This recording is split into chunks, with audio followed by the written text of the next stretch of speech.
Alaska State Troopers have received a new helicopter and hired a new civilian pilot following the spring crash of a trooper chopper near Talkeetna that killed 3 people. Pilot Mel Nadine, as well as Talkeetna residents Trooper Tage Toll and Carl Ober, died March 30th when AST's Hilo 1 hit the ground upside down and burned during a mission to pick up Ober, who had been injured while snow machining.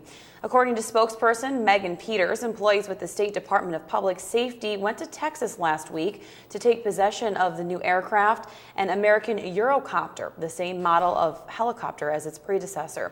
The Hilo will temporarily be stationed in Anchorage and will go to its permanent home in Fairbanks in February of 2014.